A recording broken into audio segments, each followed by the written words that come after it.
নমস্কার বন্ধুরা, বাঙালি রান্নাবান্না চ্যানেলের নতুন ভিডিওতে সবাইকে স্বাগত। আজ আমি বানিয়ে দেখাবো মাছ ছাড়াই নিরামিষ মাছের রেসিপি, যা নিরামিষের দিনে কাউকে বানিয়ে খাওয়ালে অবাক হয়ে যাবে। এই রেসিপি আমি কিভাবে করছি তা আমার এই ভিডিওটা স্কিপ না করে শেষ পর্যন্ত দেখতে থাকুন।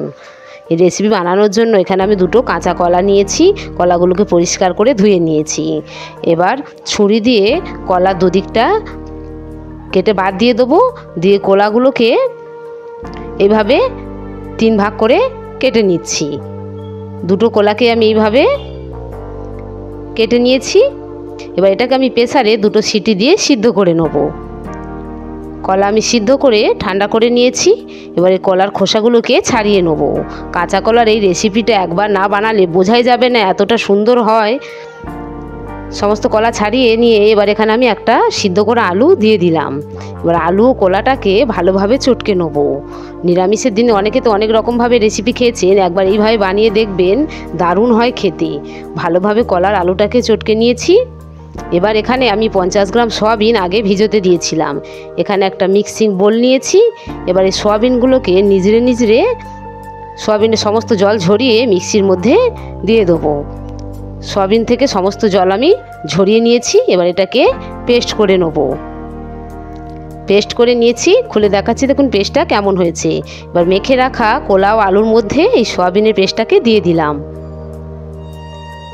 এবার এর মধ্যে দেবো আমি বেসন। 2 চামচ বেসন দিলাম।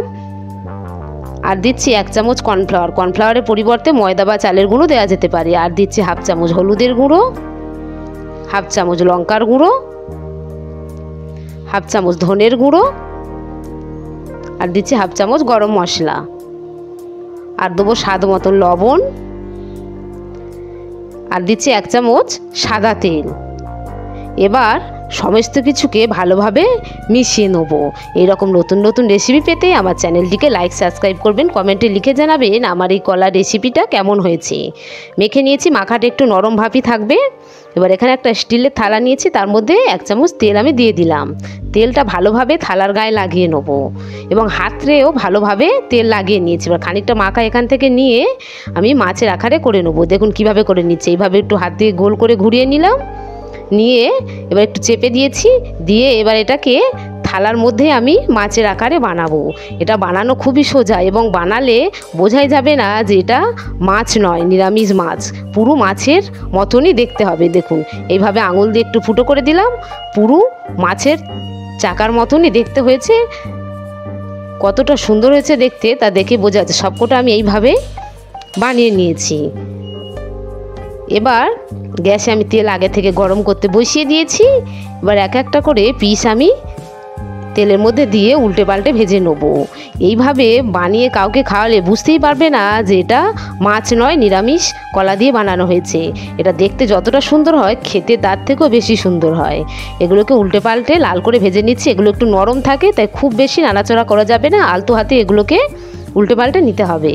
এবার এগুলো আমি একটা পাত্রের মধ্যে তুলে নেব। কতটা মুচমুচে হয়েছে তা দেখেই বোঝা যাচ্ছে। এগুলো শুধুও খাওয়া যেতে পারে।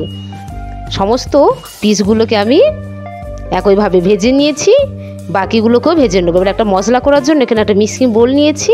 তার মধ্যে একটা পাকা টমেটো, 3টে কাঁচা লঙ্কা আর 2টো আদার কোয়া আমি এর মধ্যে দিয়ে দিলাম। দিয়ে এবার এটাকে পেস্ট করে নেব।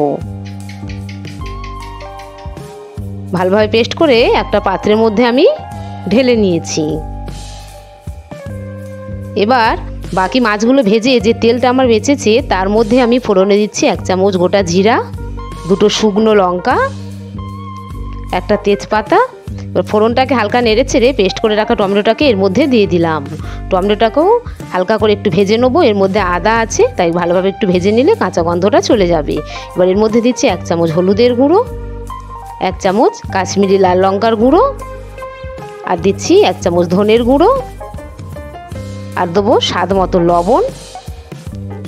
এবার মশলাটাকে ভালোভাবে কষিয়ে নেব। মশলা থেকে ভালোভাবে কষিয়ে তেল ছেড়ে গেলে মশলা ভালোভাবে কষা হয়ে যাবে। এবার এখানে আমি 1 বাটি উষ্ণ গরম জল দিয়ে দিলাম। গরম জল দিলে ঝোলটা তাড়াতাড়ি ফুটে উঠবে এবং ঝোলের স্বাদটাও ভালো থাকবে। ঝোলটা যখন আমার ভালোভাবে ফুটে উঠেছে, এবার আমি ভেজে গরম মশলা এর মধ্যে দিয়ে দিচ্ছি।